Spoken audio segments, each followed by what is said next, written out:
Ito po, pag-usapan natin na malunggay leaves. So, tingnan natin ang scientific studies.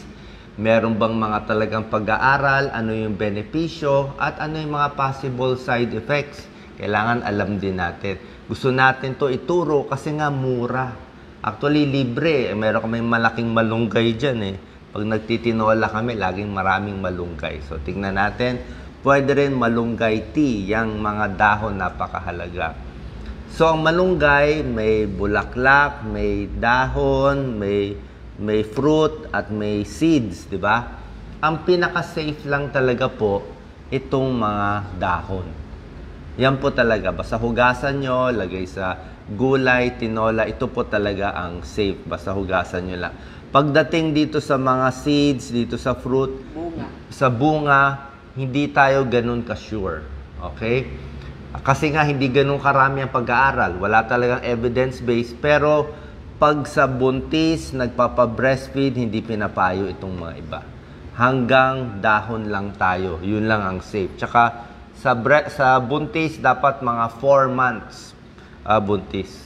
4 months pregnant, hindi yung first trimester. Tulad na sinabi ko, sabi nyo, gulay lang, dahon lang yan. Lahat ng bagay po, pinag-aaralan, hindi rin pwede sobra. Meron nga mga halaman na mga toxic din, di ba? Pero anyway, ang malunggay, marami siyang benefits. Doon muna tayo sa benefits bago doon sa possible side effects. Marami siya talagang vitamins and minerals. Talagang siksik, liglig siya. Mataas siya sa protein. Okay, hindi siya karne, hindi siya isda, pero marami siyang protein.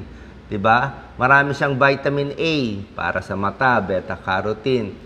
Marami siyang vitamin B, B2, B6 para sa nerves. Basta green leafy vegetables, maraming vitamin B. Pero compared sa ibang green leafy vegetables, medyo mas marami siya, mas concentrated. May vitamin C din siya, may iron siya. Napakaganda. Iron, pampadami ng dugo. Hindi pang high blood, actually, nakakababa pa nga ng blood pressure to eh. Baka makababa konti. Pero kailangan natin sa mga anemic, pwede yan, iron. May potassium din siya at may magnesium din siya. So, marami siya talagang vitamins and minerals, pampalakas. Okay? So, yan. Vitamin A, vitamin C, may iron, may calcium pa siya para sa buto. Yan, tapos may protein pa siya. At mataas siya sa fiber. Yan ang gusto natin. Pag mataas sa fiber, maganda sa tiyan. Mataas sa fiber, nakakababa din ng cholesterol. Diba? Bukod sa vitamins and minerals, marami pa siyang antioxidant. Ngayon, itong mga antioxidant, wala naman talagang 100% sure. Tulad ng sinabi ko, hindi naman talaga pinag-aralan to ng evidence-based tulad ng mga tinuturo ko sa inyo sa losartan, amlodipine, na pinag-aralan sa libo-libo ng 5 taon. Ito po hindi. Pero yung component niya, pag inanalyze, may vitamin C siya, may beta-carotene siya, meron siyang quercetin, meron siyang chlorogenic acid. Lahat to antioxidant. Ang paniniwala, ang mga antioxidant, mas inaalagaan yung mga selula natin, mas hindi namamatay agad yung selula. Allegedly, mas pampabata, pampaganda ng mood, diba? Panglaban sa mga toxin, hindi natin masabi. Pero sa tingin ko, hindi siya masama. Sa tamang dami, hindi siya masama. Kasi magaganda itong mga components na to eh. So, pag pinag-aralan, most likely, may tulong siya. Tsaka green leafy vegetables may tulong. Tapos, gram per gram, pag inaral nila, basta marami siyang protina. Marami siyang vitamin A, marami siyang potassium, calcium, and vitamin C. Ang problema lang di ba, yung lasa niya medyo mapakla. Minsan, di ba, yung iba hindi gusto ang lasa. Kaya nga medyo mapait. Di ba? Yung ampalaya din, mapait, pero maganda sa blood sugar, di ba? Ampalaya, maganda, pampababa na blood sugar, may tulong yon. Okra, okay din. At malunggay, okay din. Good for diabetes. May konting pag-aaral sa tao, pero hindi ganun karami. Mga 30 women, binigyan ng mga malunggay. Nakita nila, bumaba ang blood sugar ng 13%. So, pag marami kayong kakaining malunggay, araw-araw, actually, basta maraming gulay, tulad nito, bababa naman talaga ang blood sugar nyo eh. Kaya kung umiinom kayo ng gamot, tuloy lang yung gamot tuloy ang insulin, tuloy ang metformin, diamicron, tuloy nyo lang, pero monitor nyo blood sugar nyo. Kasi pag very healthy na kinakain nyo, bawas alat, bawas matatamis, bababa na yun eh. So baka mabawasan ang dosis ng gamot mo. Dahil nag-a-adjust ka na, nagpapapayat ka na, lalo na pag kumakain ng malunggay. Wag din naman mag-overdose. Sa tamang dami lang. May reduce inflammation. Yan, nakita nila. May component kasi yung malunggay ng isothiocyanates. Ito yung anti-inflammatory. Basta maraming pamamaga sa katawan, may arthritis, namamaga katawan, heart disease, pamamaga din, cancer. So, possibly makatulong din. Pero hindi tayo makakasabi ng sigurado. Pero nakaka-reduce siya sa inflammation, kaya kung ano man yung sakit, minsan may mga sakit hindi mapagaling, di ba? May mga autoimmune, kung ano-ano pa. Basta healthy kinakain mo, minsan okay na eh. Oo. Yung iba sabi sa mood, for depression, pwede rin. Pero hindi ko sinasabi na tiyak. Ang sure tayo, hindi siya makakasama. Pampababa ng cholesterol, ito tunay ito. Kasi high fiber siya. Pag mataas ang fiber, nakakababa ng cholesterol. Reduce cholesterol, syempre reduce heart disease din yan. May konting pag-aaral. Sa mga toxin sa katawan, may small studies parang nakakatulong sa isang toxin pero hindi pa tayo tiyak. Sabihin, hindi siya nakakasama. So, meron kang mababasa minsan dyan sa internet, ang malunggay daw or moringa, yan po scientific name niya.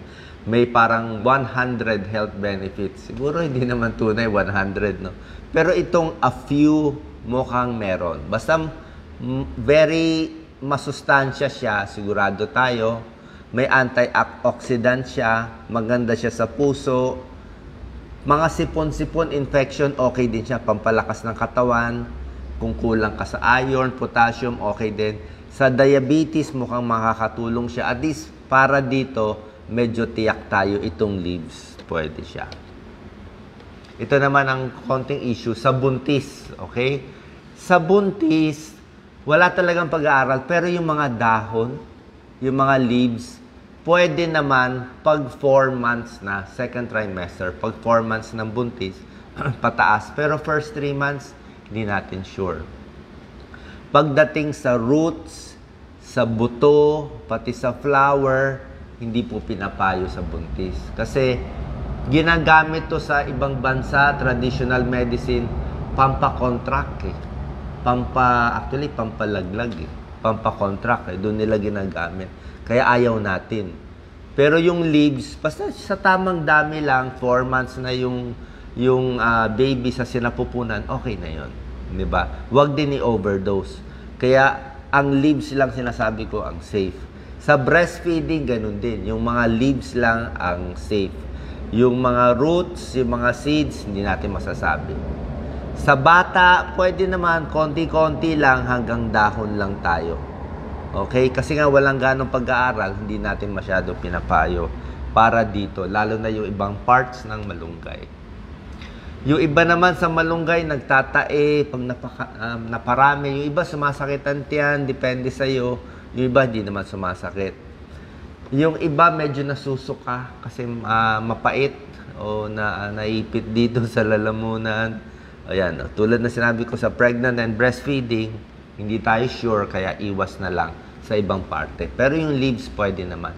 Hugasan lang maigi. Pag umiinom ng ibang gamot, let's say umiinom kayo ng pampalabnaw ng dugo. Actually, ang mga gulay, usually, pampalapot siya eh. Mas nagabubu yung dugo. Kaya baka lang magulo konti yung dosis mo ng warfarin. Paalam lang sa doktor. Pwede naman kumain. Wag lang yung sobra dami, ha? Lahat ng bagay, wag sinosobrahan. Tulad na sinabi ko sa inyo, marami na siyang vitamins and minerals. Pag sinobrahan mo kasi, hindi rin maganda. Pag uminom ng diabetes medicines, okay lang. Tingnan nyo kung bumababa blood sugar nyo. Uminom ng gamot sa high blood, pwede lang. Tuloy nyo lang yung gamot sa high blood, yung malunggay. Tingin ko, hindi naman ganong gagalaw yung blood pressure. Tuloy-tuloy pa rin. So, yan po. Ang safe lang itong mga leaves. hugasan maigi, libre pa. Ito lang mga roots and mga buto-buto, mga bunga, medyo hindi tayo ganun ka-sure. Okay? Sana po nakatulong tong video natin para at least mas healthy at sa tamang dami ng pagkain ng malunggay. Salamat po.